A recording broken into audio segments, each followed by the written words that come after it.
के तपाईको कुखुरा 7 दिन पुरा भयो? सावधान रहनुहोला, नत्र तपाईलाई ठुलो घाटा हुन सक्छ। समाधानको लागि भिडियोमा अन्तिमसम्म रहनुहोला। हामी तपाईलाई कुन औषधि कुन टाइममा दिने त्यसको जानकारी गराउँदछौँ। नमस्ते, स्वागत छ मेरो डेली ब्लगमा तपाईहरुलाई। आज चाहिँ हाम्रो यो कुखुराहरू चाहिँ 9 दिनको कुखुराहरू हो। यो 9 दिनको कुखुराहरू रातिको टाइममा भएकोले यसरी आराम गरिरहेका छन्। कोही खाइरहेका छन्, कोही आराम गरिरहेका छन्, कुनै ग्रुपिङ भएर सुतिरहेका छन्। अलिकति टाइम पनि दिनुपर्छ र अलिकति टाइम भएपछि यिनीहरूलाई उठाउनु पनि पर्छ। आज चाहिँ हाम्रो 9 दिन फर्स्ट हप्ता हो। फर्स्ट हप्ताको 9 दिन कुखुराहरूलाई हामीले दिइरहेको सबमिटको बारेमा तपाईलाई जानकारी गराउँदैछौँ। पहिलो हप्ता एकदम संवेदनशील भएको हुनाले हामीले विशेष ध्यान दिनुपर्ने हुन्छ। त्यही भएर हामीले विशेष ध्यान दिएन भने यसमा हामीले ठुलो घाटा हुन सक्छ र ठुलो मात्रामा कुखुराहरूको मृत्यु हुन सक्छ। त्यही भएर कुखुराहरूलाई हामीले यस टाइममा विशेष ध्यान दिनुपर्ने हुन्छ। हामीले पहिल्यै भनिसकेका छौँ कि फर्स्ट हप्तामा हामीले के औषधहरू युज गर्ने र कुन समयमा युज गर्ने भनेर हामी तपाईलाई जानकारी गराउँदछौँ। भिडियोलाई लाइक, कमेन्ट अनि सेयर गरिदिनु होला र सब्सक्राइब पनि गरिदिनु होला र बेल आइकन पनि क्लिक गर्नु होला। आज हाम्रो 9 दिनको कुखुरामा हामीले 7 दिनपछि के युज गर्यो र अब चाहिँ के युज गर्ने त्यसको बारेमा जानकारी गराउँछौँ। फर्स्टमा 7 दिनमा हामीले के गर्नुपर्छ भने भ्याक्सिन दिएपछि, फेरि सुन्नु होला, भ्याक्सिन दिएपछि हामीले फर्स्ट भ्याक्सिन हामीले दिइसकेका हुन्छौँ। फर्स्ट भ्याक्सिन रानीखेतको भ्याक्सिन त्यो दिइसक्नु भएको होला तपाईँहरूले। त्यो भ्याक्सिन दिइसकेपछि 12 घण्टापछि हामीले एउटा सबमिट युज गर्नुपर्ने हुन्छ। त्यो औषधिको नाम हो इम्युनिक्योर। फेरि एकचोटि सुन्नु होला, इम्युनिक्योर। यसले चाहिँ के गर्छ भन्दाखेरि कुखुराहरूलाई दबाई खाएपछि स्ट्रेस हुने गर्छ। स्ट्रेस कम गर्ने अनि रोगसँग लड्ने क्षमता यो औषधिले वृद्धि गराउँदछ। तपाईको कुखुरा सुस्त हुनबाट बचाउँछ अनि तपाईको कुखुरा स्वस्थ हुने गर्दछ। र इम्युनिकेयर कुन टाइममा दिने भन्दा इम्युनिकेयर हामीले दिउँसोको टाइममा दिँदा अति उपयुक्त हुन्छ र बिहानको टाइममा दिँदा पनि हुन्छ, तर दिउँसोको टाइममा दियो भने अति उपयुक्त हुन्छ। किनकि दिउँसो अलिकति कुखुराहरूमा स्ट्रेस आउने, बिहान त त्यस्तो खेल्ने हुन्छ, दिउँसो अलिक स्ट्रेस आउने हुनाले हामीले दिउँसो युज गर्नु पर्यो, राम्रो हुन्छ। अनि अरू सबमिट रहेको छ, हामीले दिउँसोको टाइममा त हामीले इम्युनिकेयर दिने भयो। रातिको टाइममा के दिने? रातिको टाइममा चाहिँ हामीले यो कुखुराहरूलाई लिभर टनिक, फेरि एकचोटि सुन्नु होला, लिभर टनिक हामीले रातिको टाइममा लिभर टनिक युज गर्नुपर्ने हुन्छ। लिभर टनिकले चाहिँ के गर्छ भन्दा पहिलो हप्ताको कुखुराहरूमा भइसकेपछि तपाईँको कुखुराहरूले मजाले दाना टिपिसकेका हुन्छन्, एकदम खन्चुवा भइसकेको हुन्छ, दाना खन्चुवाहरू यिनीहरू भइसकेका हुन्छ।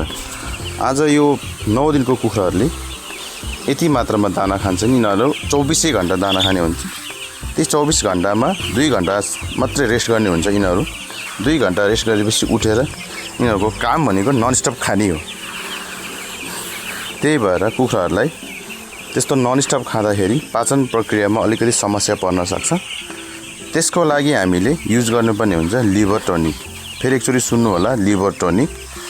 लिभर टनिक चाहिँ हामीले 20 लिटर पानीमा 20 ml, यदि तपाईँले 100 लिटर पानीमा बनाउनुहुन्छ भने 100 ml नै हाल्नुपर्ने हुन्छ। 40 लिटर बनाउनुहुन्छ भने 40 ml नै हाल्नुपर्ने हुन्छ। जति लिटर पानी हाल्नुहुन्छ त्यति नै ml हामीले लिभर टनिक हाल्नुपर्ने हुन्छ।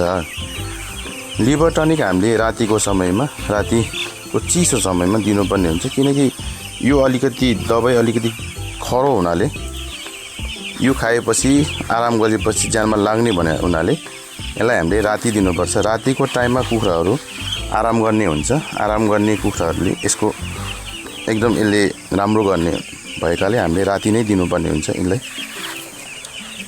हामीले इम्युनिक्योर अनि लिभर टनिक भनिरहँदा कति टाइम र कति टाइमसम्म दिने त्यो पनि हामीले थाहा हुनुपर्छ।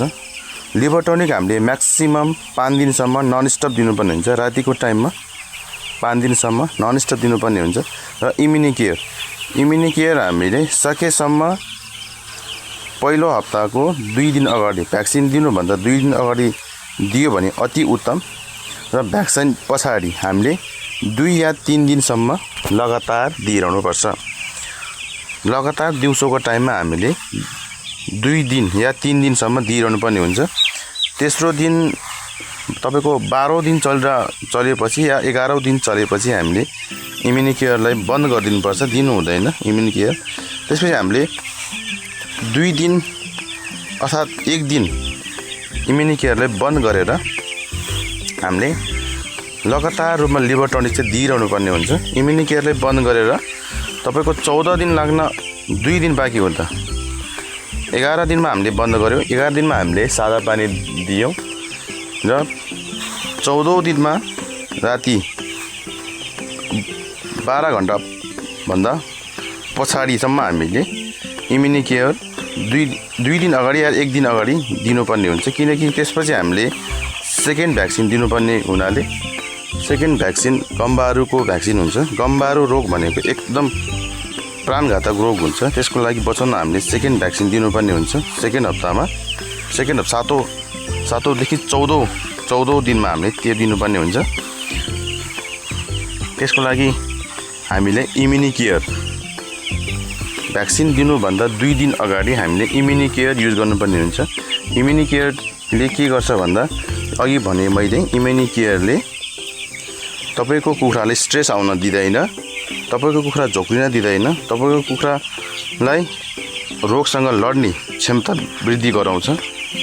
त्यही भएको हुनाले तपाईले इम्युनि केयर 2 दिन अगाडि अनि भ्याक्सिन दिएपछि 2 दिन पछाडिसम्म लगातार रूपमा दिउँसोको टाइममा 20 लिटर पानीमा 20 ml, 100 लिटर पानीमा 100 ml, 50 लिटर पानीमा 50 ml नै युज गरेर तपाईले दिनुपर्ने हुन्छ।